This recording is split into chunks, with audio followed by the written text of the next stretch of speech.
Assalamualaikum warahmatullahi wabarakatuh. Nama saya Fatihatul Sholihah, NIM 1720410019, kelas MZW 6A, mata kuliah Studi Quran Hadis, dosen pengampu Pak Umar. Di sini saya ingin menjelaskan tentang zakat. Yang pertama ada pengertian zakat. Zakat menurut lugat artinya suci dan subur. Sedangkan menurut istilah syara, yaitu mengeluarkan dari sebagian harta benda atas perintah Allah sebagai sedekah wajib kepada mereka yang telah ditentukan oleh hukum Islam. Secara harfiah, zakat berarti tumbuh, berkembang, menyucikan, atau membersihkan. Sedangkan secara terminologi syariah, zakat merujuk pada aktivitas memberikan sebagian kekayaan dalam jumlah dan perhitungan tertentu untuk orang-orang tertentu sebagaimana ditentukan. Nah, yang selanjutnya ada hukum zakat. Hukum zakat adalah wajib atas setiap muslim yang telah memenuhi syarat-syarat tertentu. Zakat mulai diwajibkan pada tahun kedua Hijriah. Sesungguhnya Allah mewajibkan zakat atas kaum muslimin dari harta-harta mereka, diambil dari orang-orang kaya mereka dan diserahkan kepada orang-orang miskin dari kalangan mereka. Hadis riwayat Al-Bukhari dan Abdullah bin Abbas radhiyallahu anhu. Yang selanjutnya ada jenis zakat. Jenis zakat ada dua. Yang pertama yaitu zakat fitrah. Zakat fitrah adalah zakat yang diwajibkan kepada setiap orang yang dilahirkan ke dunia ini.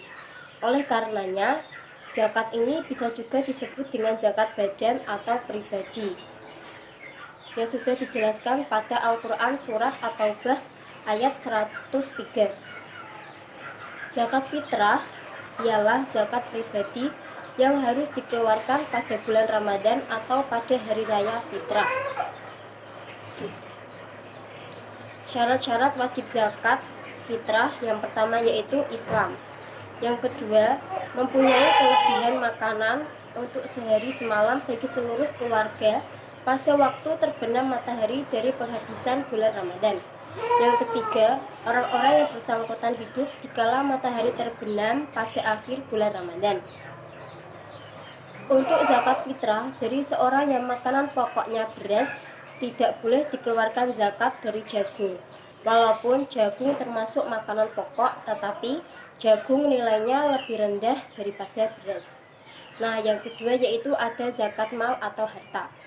Zakat kekayaan yang harus dikeluarkan dalam jangka 1 tahun sekali yang sudah memenuhi nisab, mencakup hasil ternak, emas dan perak, pertanian atau makanan pokok, harta perniagaan, pertambangan, hasil kerja atau profesi, harta temuan. Masing-masing jenis memiliki perhitungannya sendiri-sendiri.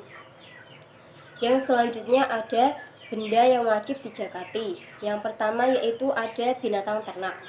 Jenis binatang ternak yang wajib dikeluarkan zakatnya hanya unta, sapi, kerbau, dan kambing.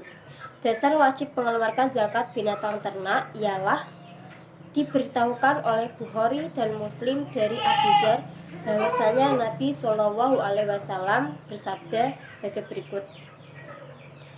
Seorang laki-laki yang mempunyai unta, sapi, atau kambing yang tidak mengeluarkan zakatnya, maka binatang-binatang itu nanti pada hari kiamat akan datang dengan keadaan yang lebih besar dan gemuk dan lebih besar daripada di dunia.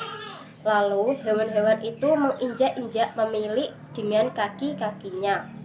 Setiap selesai mengerjakan yang demikian, binatang-binatang itu kembali mengulangi pekerjaan itu sebagaimana semula, dan demikianlah terus-menerus sehingga sampai selesai Allah menghukum para manusia. Hadis riwayat Bukhari.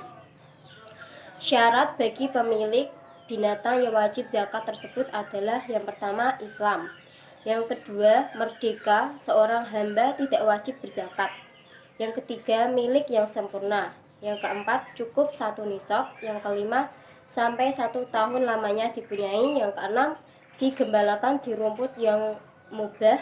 Binatang yang diumpun atau diambilkan makanannya tidak wajib dizakati.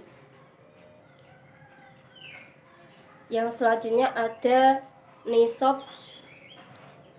Yang selanjutnya ada emas dan perak. Nisab emas adalah sama dengan 93,4 gram. Zakatnya 2,5%. Adapun perak nisabnya adalah 200 dirham atau setara dengan 624 gram. Zakatnya 2,5%. Jika emas atau perak telah mencapai atau melebihi dari ukuran nisab dan haul 1 tahun, berkewajibanlah bagi pemiliknya untuk mengeluarkan zakat. Syarat-syarat wajib zakat emas dan perak adalah: yang pertama, milik orang Islam. Yang kedua, yang memiliki adalah orang yang merdeka. Yang ketiga, milik penuh atau dimiliki dan menjadi hak penuh. Yang keempat, sampai nisabnya. Yang kelima, sampai 1 tahun disimpan. Yang selanjutnya ada makanan hasil bumi.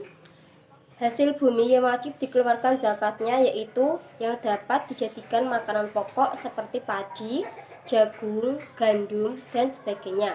Sedangkan buah-buahan yang wajib dikeluarkan zakatnya ialah anggur dan kurma. Buah-buahan yang wajib dikeluarkan zakatnya sebagaimana sabda Rasulullah SAW sebagai berikut: tidak ada sedekah atau zakat pada biji dan kurma kecuali apabila mencapai 5 wasok atau setara dengan 700 kg. Hadis riwayat Muslim.